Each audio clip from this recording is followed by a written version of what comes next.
Hello and welcome to the channel.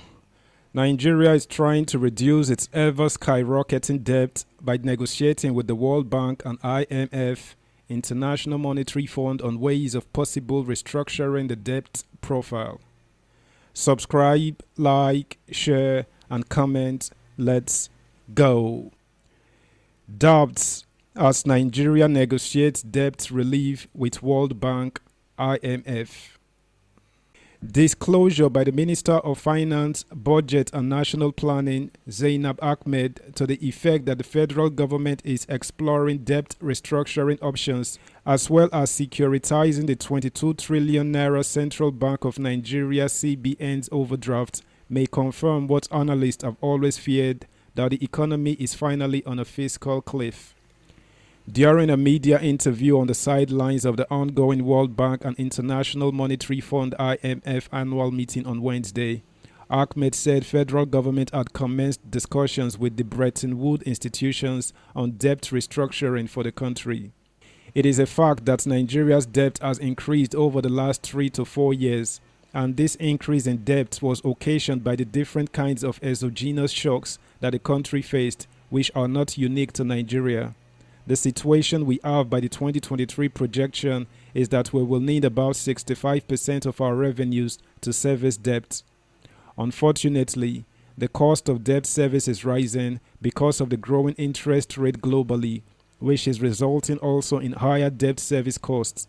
But our projection from the debt sustainability analysis is that Nigeria is able to cope with its debt service in 2022 as well as in 2023. We have been engaging financial institutions to look at the opportunity to restructure our debt to further stretch the debt service period to give us more fiscal relief. Those are some of the things we want to achieve in this meeting, Ahmed said. The official disclosure came same day Managing Director of Augusto and Company, Olabode Augusto, raised the alarm that Nigeria was on its road to Zimbabwe, stressing that no other country is leveraging 10 times spending as the country is currently doing. Leverage ratio is the level of debt in proportion to income or equity. According to Augusto, crisis-ridden Sri Lanka and neighboring Ghana, which is seeking debt restructuring, have a leverage ratio of 7x and 3x respectively. While Ahmed is in Washington negotiating with development partners, one of the world's most renowned economists and director of the Center for the Study of African Economies, University of Oxford, Professor Stefan Dekon, is in Nigeria to speak on the state of the economy and the options before the managers. On Wednesday, Dekon dismissed Nigeria as a country trapped in an elite bargain crisis. He said hard choices will be able to rescue the economy, but warned that even choices are limited in these hard times. He said any decision taken to achieve macroeconomic stability would be painful. The best time to act was about 7 years ago, he said, advising the country to continue to manage the situation but show commitment to making hard decisions when things are more stable. Reacting to the minister's disclosure, a professor of economics and debt management expert, Godwin Owo, described the plan as another fruitless and costly ploy that would further drain public purse. He challenged government to provide more information about the consultant it is working with to help Nigeria evaluate the process. Who are the consultants they are working with? What are their terms of reference? Owo asked, saying there is little room for negotiating restructuring of the country's debt.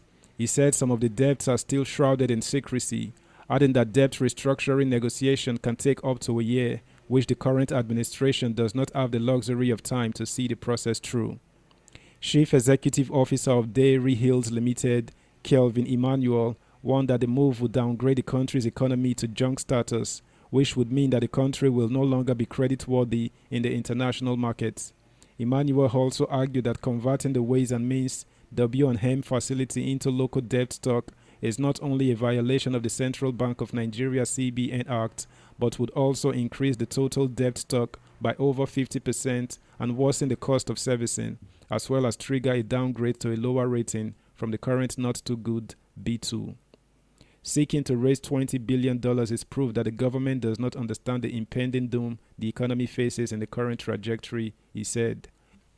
Subscribe, like, share, comment, and please turn the notification bell on for steady reminder. Thank you. President Muhammadu Buhari at the United Nations General Assembly in September sought the assistance of world leaders in considering granting debt relief or outright cancellation to developing countries. But the Deputy Managing Director of IMF, Kenji Okamura, has urged governments to be prudent and spend public resources for the greater need of the people. He said, "We live in turbulent times, which highlights the importance of social contracts and understanding of mutual expectations that bind citizens and their governments. To strengthen public trust and support social cohesion, governments need to invest in basic public services and deliver more inclusive policies. Fair and more transparent use of public resources is key." At a press conference yesterday, the managing director of the fund, Kristalina Georgieva, appealed to policymakers to act with a sense of urgency to bring down inflation and support vulnerable emerging markets. The statement came shortly after the reading of the United States September Consumer Price Index (CPI), which showed a slight decline, but higher than expected inflation. The inflation rate slowed at 8.2% from 8.3% in August. Georgieva said policymakers need to act now and act together in resolving inflation and safeguarding financial stability. On this note, she said macro-prudential policies need to be vigilant and proactively address pockets of vulnerability.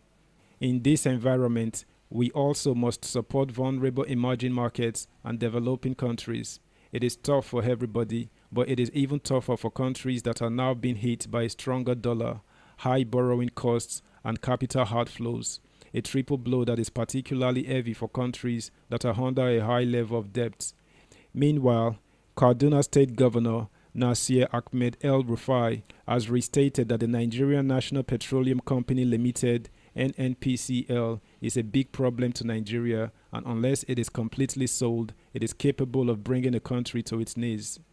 In the build-up to elections of 2015, El-Rufai and the All Progressives Congress (APC) promised to reorganize the corporation, but a few months to the departure of this administration, the lamentation has not changed.